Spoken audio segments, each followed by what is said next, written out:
Hello guys, आज का हमारा टॉपिक है समास। तो आज हम समास प्रकरण देखेंगे। हम पूरे समास को देखेंगे। अव्ययी भाव समास, तत्पुरुष समास, तत्पुरुष समास के भेद देखेंगे, नीच समास, कर्मधारय समास, द्विगु समास और उपपद तत्पुरुष समास। फिर हम बहुब्रीहि समास देखेंगे और द्वंद्व समास देखेंगे। तो सारे समास हम देखेंगे, उनके सूत्र के साथ उनके पूरे नियम को पढ़ेंगे, उदाहरण को देखेंगे कि कैसे होते। तो आइए अब हम समास प्रकरण पढ़ते हैं। अब हम पढ़ते हैं समास प्रकरण। दो या दो से अधिक शब्द को मिलाकर एक नया शब्द बनाने को समास कहते हैं। मतलब कोई भी दो शब्द है, दो या उससे भी ज़्यादा जो शब्द मिलते हैं या दो से अधिक पदों का जब मिलन होता है तो उसको हम कहते हैं समास। तो समास शब्द जो है वो सम, उपसर्ग तथा अस और घन धातु से निष्पन्न है। तो इन सब के मेल से समास शब्द बनता है। अब इसका सूत्र देखेंगे। सम सनम समासम, मतलब कि संक्षिप्त होना। जब हम किसी बड़े बड़े शब्द को मिला करके जब एक शब्द करते हैं तो मतलब कि हम उसमें लोप करते हैं बीच के अक्षरों का, तो हम उसको संक्षिप्त करते हैं। संक्षिप्त में किसी पद को रखना, किसी दो पदों को मिला करके एक पद बनाना, तो वो होता है समास। मतलब कि उसका संक्षिप्त हम करते हैं तो वो होता है समास। फिर है अनेक पदानाम नेक पदी भवनम समासम, अर्थात अनेक पदों का मिलकर एक पद होना ही समास कहलाता है। फिर समास जो होते हैं उसका जो विग्रह हम करते हैं तो वो दो प्रकार से होता है। एक होता है लौकिक विग्रह और दूसरा होता है अलौकिक विग्रह। फिर समास के 6 भेद होते हैं। अव्ययी भाव समास, तत्पुरुष समास, कर्मधारय समास, द्विगु समास, द्वंद्व समास और बहुव्रीहि समास। फिर जो भट्टो जी हैं उनके अनुसार 4 समास उन्होंने माने हैं, मतलब कि अव्ययी भाव समास, तत्पुरुष समास, द्वंद्व समास और बहुव्रीहि समास। जो कर्मधारय समास है और द्विगु समास है तो तत्पुरुष का भेद कर्मधारय समास को माना है, कर्मधारय का भेद द्विगु समास को माना है। तो ऐसे उन्होंने 4 समास माने हैं। फिर एक है वतराजीचार्य, इन्होंने 5 समास माने हैं। उनका जो है अव्ययी भाव समास, तत्पुरुष समास, द्वंद्व समास, बहुब्रीहि समास और एक समास उन्होंने माना है केवल समास। केवल समास जो होता है ये विशेष संज्ञा विनिर्भूत होता है। मतलब कि विशेष संज्ञा विनिर्भूत के जैसे, मतलब कि इसका कोई नाम नहीं है इस समास का, पर ऐसा है कि जो अव्ययी भाव समास, तत्पुरुष समास, द्वंद्व और बहुब्रीहि, इनसे हट कर के भी कोई समास होता है जिसका विग्रह होता है, उसको हम कहते हैं केवल समास। इसका उदाहरण है भूतपूर्व या पूर्वभूत, तो ये केवल समास का उदाहरण है। नैके नैके है, अधमनः, उत्तमनः, बाग्रथावन। तो ये जो है ये हमारे केवल समास के उदाहरण हैं और ये केवल समास जो है ये वतराजीचार्य ने माना है। तो ऐसे उन्होंने 5 समास माने। फिर हम आते हैं अव्ययी भाव समास पे। तो अव्ययी भाव समास हम स्टार्ट करते हैं। अव्ययी भाव समास का सूत्र है पूर्व पदार्थ प्रधानो अव्ययी भाव, अर्थात जब हम कोई पद लेते हैं तो उस पद का जो पूर्व पद होना चाहिए वो प्रधान होना चाहिए, अव्ययी होना चाहिए, तो वो अव्ययी भाव समास कहलाता है। फिर नपुंसक लिंग एक वचन में होता है। इसके जो अव्यय होते हैं ये 16 अर्थों में प्रयुक्त होते हैं इसके अव्यय। इसका सूत्र देखते हैं, फिर इन सूत्र को हम अलग अलग से एग्जाम्पल के साथ हम समझेंगे कि इसके जो 16 अव्यय हैं वो क्या हैं।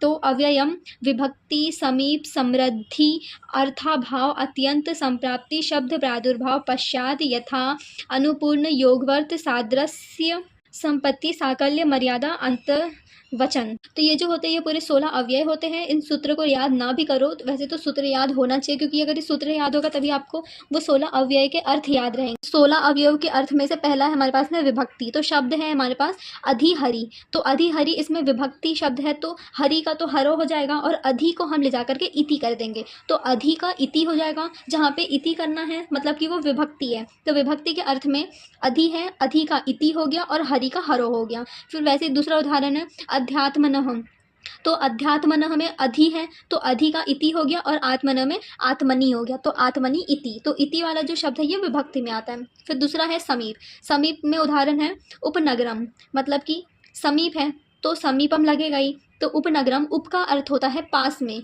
उप का अर्थ होता है समीप, पास, तो उप इधर चला जाएगा तो ये बनेगा समीपम, और ये पीछे में आएंगे तो उप होगा समीपम और नगरम का होगा नगरस्य। फिर उपगंगम, उप फिर से गया तो समीपम हो गया, गंगम का हो गया गंगायाः, तो गंगायाः समीपम, तो ये समीप अव्यय हो गया।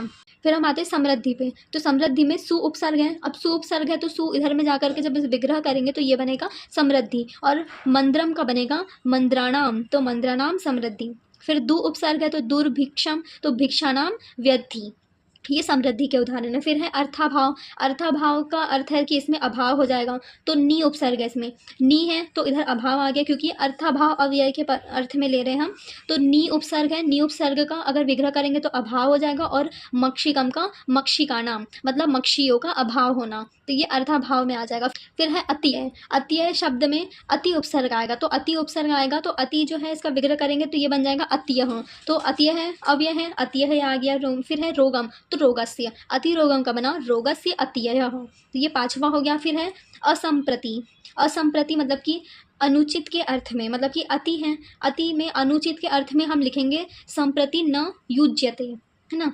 जैसे यहाँ पे शब्द है अति निंद्रम, तो निंद्रा संप्रति न उज्यते, यहाँ पे जब हम दीवा स्वप्न करते हैं तो हम उसको अनुचित में लेते हैं, तो निंद्रा संप्रति न युज्यते, दीवा स्वप्न अच्छा नहीं है, दिन में सोना अच्छा नहीं है, तो ये असंप्रति में आएगा, इसमें भी अति उपसर्ग है, तो अति उपसर्ग में असंप्रति है, तो संप्रति न युज्यते। ये शब्द आपको याद रखने, जो लास्ट के जो वर्ड मैं बता रही हूँ ये आपको याद रखने, क्योंकि ये सारे जो वर्ड्स हैं ये अव्ययी भाव समास के हैं, तो अव्ययी भाव समास में याद करना आपको थोड़ा सा डिफिकल्ट हो सकता है, बट कोशिश करना कि याद कर सको। ये असंप्रति हो गया, इसमें संप्रति न युज्यते शब्द आएगा। फिर जो शब्द है वो तो करना है, जैसे कि निंद्रम का निंद्रा हो गया, अति का बस संप्रति न युज्यते हुआ। फिर है शब्द प्रादुर्भाव, अब शब्द प्रादुर्भाव है, इति विष्णु, इति हो गया तो शब्द प्रादुर्भाव लगाना है, तो शब्दस्य आ जाएगा, तो विष्णु शब्दस्य, और विष्णु शब्दस्य क्या है, विष्णु क्या है, भगवान है, इसका नाम है, तो इसमें प्रकाश लगेगा, तो इति विष्णु, विष्णु शब्दस्य प्रकाश, ये शब्दस्य प्रकाश जो वर्डिंग है इसकी शब्द प्रादुर्भाव की, ये आपको याद रखनी है।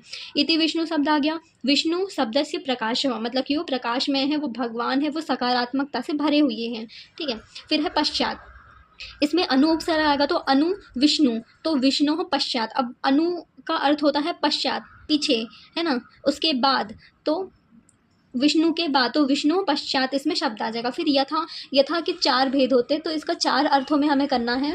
पहला है योग्यता, योग्यता में भी अनु उपसर्ग है, तो अनुरूपम, इसमें आएगा रूपस्य योग्यम, वो रूप के योग्य हैं, तो अनुरूपम, तो ये योग्यता के बेसिस पे होगा। फिर दूसरा भेद है इसका विप्सा, विप्सा में जो भी हम शब्द लेंगे, जैसे कि यहाँ पे अर्थम है, तो अर्थम जो है ये दो बार आ जाएगा, जो पीछे वाला शब्द है उसको बस दो बार रिपीट करना है, जैसे कि है प्रत्यर्थम, तो अर्थम अर्थम प्रति, फिर है प्रतिग्रहम, तो ग्रहम ग्रहम प्रति, इसमें जो पीछे वाला शब्द है उसको दो बार रिपीट करना है और सामने वाले को पीछे लिख देना है, बस इतना ही विप्सा में।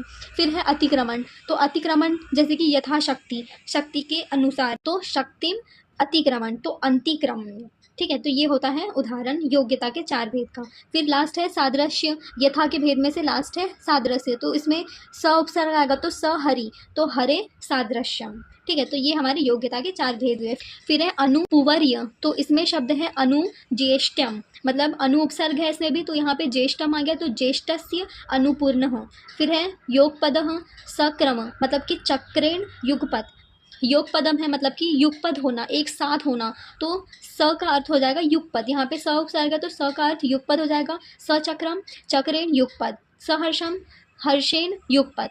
फिर है सादृश्य, तो सादृश्य में भी सु उपसर्ग है, इसमें स उपसर्ग था युगपद में और सादृश्य में सु उपसर्ग है। सादृश्यम का उदाहरण है सुछत्रम, तो सदृश्य संख्या। फिर सुवर्णम, सदृश्य वर्णे, इसमें हमने जितने भी अव्यय देखे थे वो लास्ट में लग रहे थे, लेकिन जो सादृश्य है उसमें जो अव्यय है वो पहले लग रहा है, तो यहाँ पे सादृश्य पहले लग रहा है। फिर छत्रम का संख्या हो गया, वर्णम का वर्ण्य हो गया, ठीक है। फिर ये 13 वाला देखेंगे, तो 13 वाला है संपत्ति, संपत्ति में भी सु उपसर्ग है, तो सुछत्रम छत्राणाम संपत्ति है, तो इसमें छत्राणाम संपत्ति ही आ गया, तो ये संपत्ति का उदाहरण होगा। फिर है साकल्य, साकल्य में भी स उपसर्ग है, तो स तृणम, मतलब तरणम अपि अपरित्यज्य हो, तो ये इसका साकल्य का होगा। फिर है मर्यादा, मर्यादा में आ उपसर्ग आएगा, तो आड्य उपसर्ग आ गया, आड्य उपसर्ग में आ शेष बचता है, तो आमरण आजीवनम, तो आमरणात् आजीवनात्, तो ये मर्यादा में आ जाएगा। फिर लास्ट वाला हमारा अव्यय का अर्थ है अंतः वचन, तो इसमें आएगा सा अग्नि, अग्नि पर्यंतम, तो ये हमारी अग्नि हो गई,